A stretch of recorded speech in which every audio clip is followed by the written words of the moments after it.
All right, we're here for week 4 of Phyrexia All Will Be One League, and we got we got quite a what's going to be quite an interesting match here.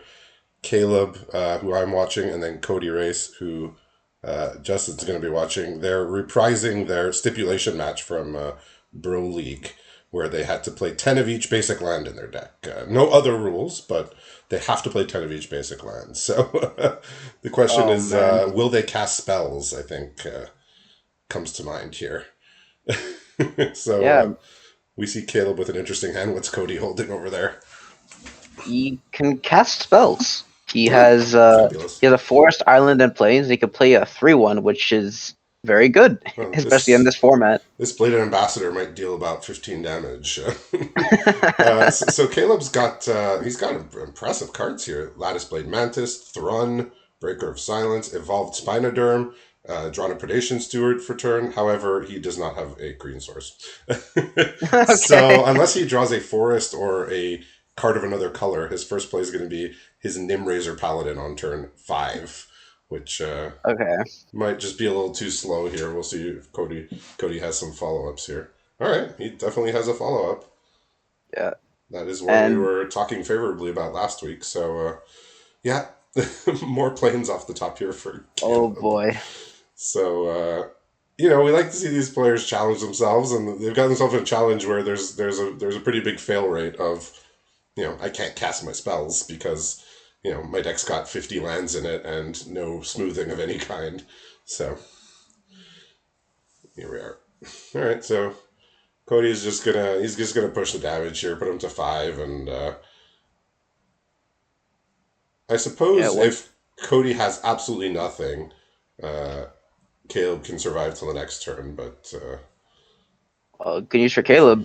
Cody does have absolutely nothing, so okay, so he he can has put him a to 1, and then Caleb will still have to draw something here. Or he's trying to yeah. vanish into eternity, which he can cast next turn for 6 mana. Yeah, so Cody has an Annihilating Glare, but no black source, and he has the Scythe Engulfer, the big 6-drop green Okay, creature they can cast next turn, right. And but what else is he holding there? only lands. Okay, so we'll see. Caleb might be able to claw his way out of this, but the 6/5 Trampler is gonna be a rough one when it comes down. Yeah, especially when he goes down to 1 life if if he attacks.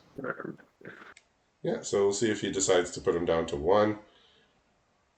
Yeah, like I last time that they had the stipulation, the games were actually mostly competitive here. Okay, so he's Caleb's got a reprieve here at least. He's drawn a Barbed Batterfist, which he can cast, but I think he's probably better off just casting Vanish into Eternity here on what's whatever Yeah, Cody's best creature is, which is probably going to be this 6/5, unless he removes the 4/4 and attacks. yeah. I mean, if he doesn't play the 6/5 here, like Caleb might have actually vanished to Eternity of the 2-drop here because it has an indestructible counter and he's under a lot of pressure. Yeah. So if Caleb doesn't draw force next turn, he'll be able to cast a Barb Batterfist, which at least will give him an additional blocker here. Yeah, So let's see but if yeah, Cody decides to attack now. But if he didn't attack last turn, don't know what would have changed that would prompt him to attack here, especially since he does not have his indestructible activation. yeah. It's the attack is very. I guess he's just predicting because you put in chat like maybe if he has White Suns, like he doesn't want to just like not attack and they get blown out by that. He wants to at least make your opponent go down to 1 and make them have it. Yeah, people just, I mean, and rightfully so, live in fear of White Suns in League. And like, how many times do we do people play around it and still lose to it because it turns out a lot of people actually end up having that card because it's just a regular rare. Yeah, Caleb actually, I was kind of disappointed when I saw that he had completed because before he was opening exclusively Brothers War, so that would have been kind of interesting to see how those cards meshed with the rest of his cards. So he is gonna kill this kill the 3/4 here to avoid taking the damage. Yeah, But yeah. that Probably that just leaves wants a him with the life problem cushion. of this trampler here. But he's got another decent draw here, which is Gitaxian Raptor. Okay. So yeah, he's defending himself. However, of note, the Gitaxian Raptor is not eligible to block the Engulfer. I believe it has that very bizarre text that it can't be blocked by flyers. Yeah. So he's gonna have to put the Paladin in front of it. Yeah, the Serum Core Chimera is a good card, but like in this in this particular way that they're playing Magic, you're not going to be casting a whole lot of spells. So Maybe not even not creatures. this might be the first time and last time this card is cast in our league. Monument to Perfection here. um, it's a fixer. It will get him a Oh my swamp every god. turn for the rest of the game, however many turns the game goes on, which seems to be the game is going to continue. Unless Cody finds something to push through this 4 damage. You know, Cody he, he Cody continues to draw land, but no swamp. he could have been more aggressive on that one turn that he decided to just not attack and then couldn't play anything. So here comes another forest, I'm sure. All right, the Yeah, it's Monument like to Perfection, just in time, I guess. And now he can put down one of his heavy hitters here, Thrun or Evolved Spinoderm. And if he decides to play Thrun, he can actually just start attacking with it next turn, since he'll be able to play a Spinoderm, which has hexproof. So looks like he'll be able to make some headway here. All thanks to the Monument to Perfection coming at the perfect time. Yeah, it looks like Cody's just finding everything in the wrong order. So Caleb struggled to get his green to cast his spells, but now he's got action now for the next couple turns. he actually might be able to get like a lot of creatures to go under this scythe and gopher because he could have he drew Chrome Prowler, which should have tapped the flyer, and he could have attacked with both his creatures and forced like Interesting. Yeah, two blocks yeah essentially. the flyer can't block the engulfer anyway, so he's naturally drawn another forest, which will just allow him to play two big bodies here, Spinoderm and Lattice Blade Mantis. But I think he's gonna attack with Thrun first because it's a pretty safe attack and he can start getting Yeah, damage in. Thrun is vulnerable when it's not your turn to in combat. Like he can be, if Thrun blocks, he can yes, die to damage. So a lot of times he has like hidden text of can't really block. Most of the time, you don't want to expose him to that. All right, well, here comes the green cards, and now Caleb's just got a completely terrifying board state here. Okay, so Chrome Prowler is going to come in. he might have outs to draw a pump spell on the Serum Core Chimera. Yeah, without another way to block a flyer, this Chimera is going to be able to get in for 2. What's going to deal the other 2 damage remains to be seen here. Well, could be able to do things considering they're playing any number of cards Yeah, from this set in their yeah. deck. So Anything that gets the Raptor out of the way, which yeah, any type of removal, like he's holding a removal, right? So yeah, he's literally holding Annihilating Glare. He just yeah, needs to find a swamp to cast it. yeah. And then the win looks like it'll be his. Caleb, I think, is just figuring out how many creatures he can feel safe attacking with this turn, and I suspect he'll come to the right conclusion. So while he's deciding that, I will say that a couple weeks ago I tabulated sort of the stats for the feature matches, like for the players who've played in them. Oh, he's just okay. Is this Yeah, just a I think it's lethal? just a lethal attack. Yeah, well, Thrun with the trample. Yeah, so Caleb has not only has he played more feature matches than anyone, but somehow he's gone 11-0 in his feature matches, which is completely astounding. Like most other players, I think the next player there was a couple players with 7 wins in feature matches, but yeah, so he should be coming back every week, really, right? If the trend continues, yes. Yeah. All right, so yeah, with only 2 blockers, Caleb said, short of instant speed interaction or life gain, this is going to be lethal. And with this Raptor here, looks like it will be. Yeah, I think a lot of it stems back to the turn where he could have been more aggressive. Like if he gets his opponent to 1, his opponent literally can't take any liberties at all because of Yeah, 1 life. yeah. It was.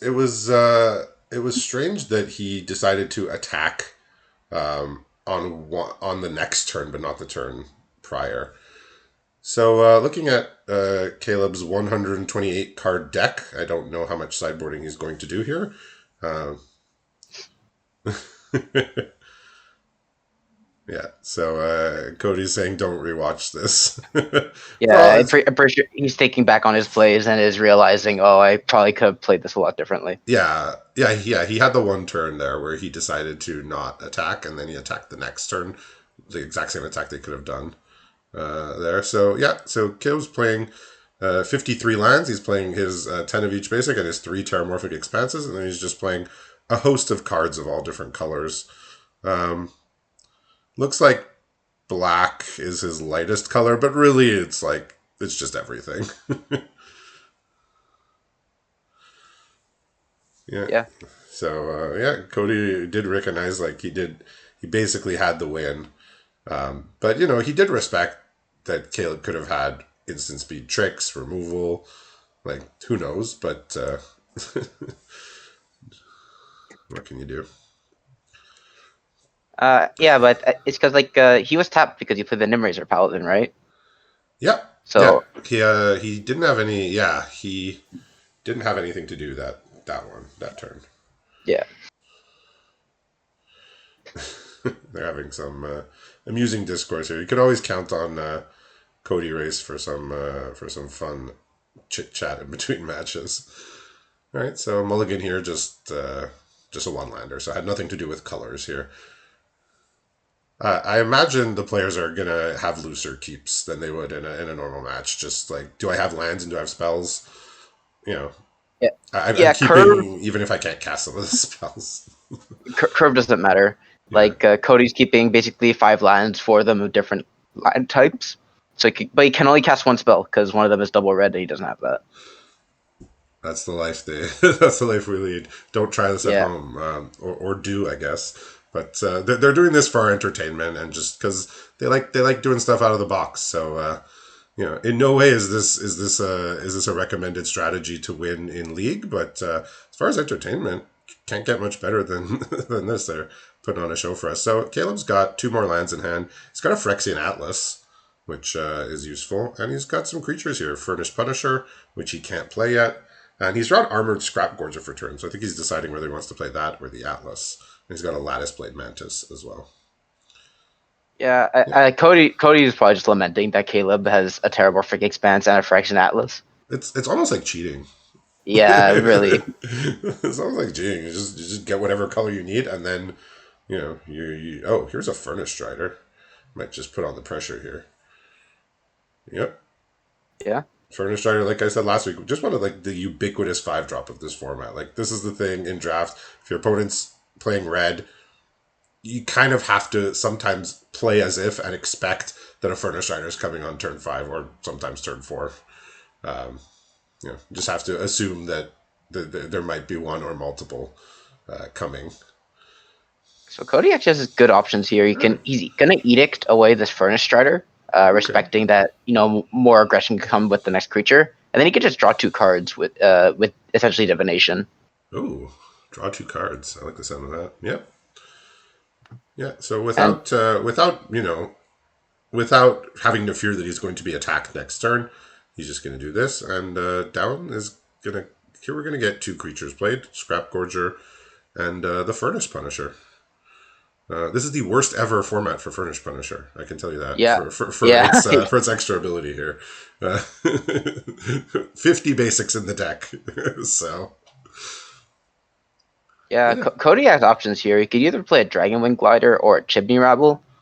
Chimney Rabble is probably, ironically, just the more defensive option here, just because you're able to block the Furnace Punisher with the yeah. extra body it They makes. have 2 bodies. Because I guess he could play Dragonwing Glider, but he really wants to be able to attack with that card at the turn it comes in. Yeah, Dragonwing Glider is a beating. Yeah, Chimney Rabble. Making 2 bodies here, put them in front of the Punisher.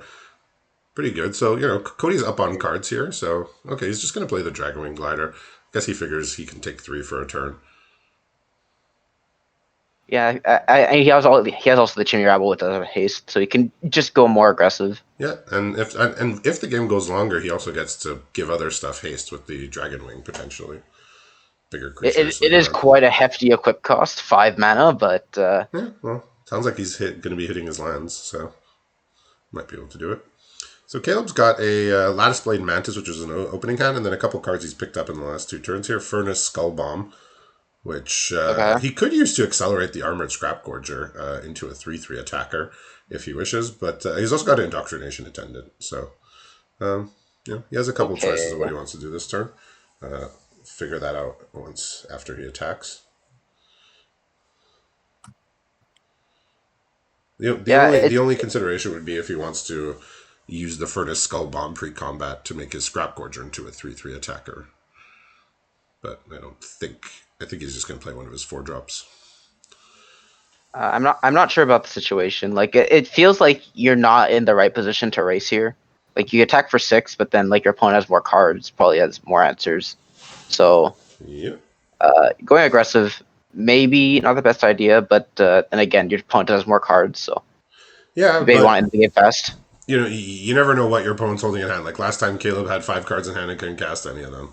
So, Yeah, you yeah, assume your opponent can cast some number of spells, but you know, with the fact that Cody has 4 colors of mana plus a creature that taps for any color, it's a pretty safe assumption that he can cast just about everything. Like these players are not playing cards with insanely difficult mana costs.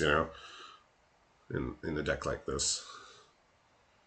Right. So yeah, he decides on Doctrination Attendant. All right. okay, most efficient use of his mana. Yeah, and then he could play this Furnace Skull Bomb, and he has the option of using it immediately, which I think he's going to do. Yeah, so he's just going to do this sorcery speed, since the Catching Furnace a Skull three Bomb three. requires that, and he will untap with a 3/3 Scrap Gorger, and he's drawing a Chimney Rabble here. So depending on how Okay. aggressive Cody gets, Caleb might be able to get frisky too with a haste creature in hand. Cody has he has a hand pretty packed with lands. The only spells he has are Chimney Rabble and Annihilating Glare. Okay. He might want to save the Annihilating Glare for later, but he could also just do it on the Indoctrination Attendant, sacking the token that this Chimney Rabble makes attack for 10. Yeah, that is a that's gonna put the pressure on here. Looks like he's definitely thinking about doing that. Yeah, well, I mean, if he just has lands left in hand, he needs to press the issue. He can't depend on the top of his deck to give him exactly what he needs. So he's just gonna take as much life away from Caleb as he can right now. Yeah. Yep. The, So the, the less life the opponent has, the better this Dragon Wing Glare looks also. It Caleb's got threatens a a whole lot Vanish into more. Eternity, which he can Uh, cast to on the Dragon Wing Glider. that is an excellent draw. Yeah. Yeah, he's still under siege here because he's going to be getting attacked by 2/3/3s. So he's going to basically have to hold everything back here except for the little 1/1 token. And he can't cast one of his other cards because his other cards are 4 mana, Chimney Rabble and Lattice Blade. So he's just going to have to Oh, basically pass yeah. here. Yeah, might just trade away the 3/3 and then eat the 2/2, and then you're probably okay. Yeah, so Vanish into Eternity, we there's a card we don't see cast too often, just because it's often very narrow. But when it actually hits something like a Dragonwing Glider, that can actually just turn the game around. Yeah, you never really want to be using your Vast Eternity on, let's say, like a Barbed Batter Fist or like a Protector's Helm of the Yeah, sort, like those common equipments. yeah, because Dragonwing Glider is a card that just wins the game very fast, and killing the creatures attached to it will slow down the opponent. But you also need to be putting on pressure at the same time because eventually that card will just win. Like if you don't Yeah. answer it. So Vanish into Eternity, just 3 mana, get it. So he's deciding he's just gonna actually play a Last Blade Mantis and take a hit here from the Dragonwing Glider. So he figures he could maybe win on the you know on the crackback here if Caleb decides or if Cody decides to attack with a lot of things, but he's gonna have to trade off things. So Yeah, all the 3/3s are probably gonna trade off with each other, and the 4/4 will hit for a 4, but like then he has to banish eternity. Yeah, I think I would have favored favored the safe player, which was just you know get rid of get rid of the equipment, so you're guaranteed to not get hit by the flying from it.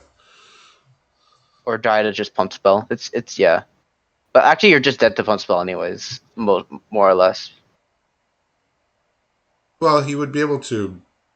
Yeah, it would have to be a +3, right? Yeah. I mean, there are some amount of them in the set. There's Yep. Titanic Grove, Blazing. I forget what that red Yeah, one is at the top of my blazing head. crescendo. Yeah. Okay, yeah. All right. So looks like Cody's going to be killing something here. Or did he draw a spell or? He drew a Carnivorous Canopy, which is not Okay. very No, it actually doesn't. Yeah. useful in this situation. You can Yeah. kill the Might or the Atlas. Yeah, it looked like he was mousing over some of the cards. That's why I was saying, is wondering if there's a removal spell coming. Yep, so he's attacking with everything. Uh, Caleb absolutely must block both of the creatures that he can. Yep. Okay. So going down to 2 here, a risky proposition, but Oh, he's gonna Carnivorous Canopy the Atlas now, trying to strain the mana. yeah, well, that's going to mean that Chimney Rabble will be uncastable because he traded off his mana producer, and now he's losing his other mana source. So basically, you know, so he's drawn a forest off the top, which is a blank here. So his Chimney Rabble's uncastable. Any red or blue spells he draws are going to be uncastable. Yeah, but this Vash Eternity is gonna be looking to be a game-winning play. Yeah, because he does have lethal on his turn. Caleb does. So yeah, a bit of a risky play for that one turn. Leaving himself exposed to burn or pump spell. But now he's just got 6 damage here.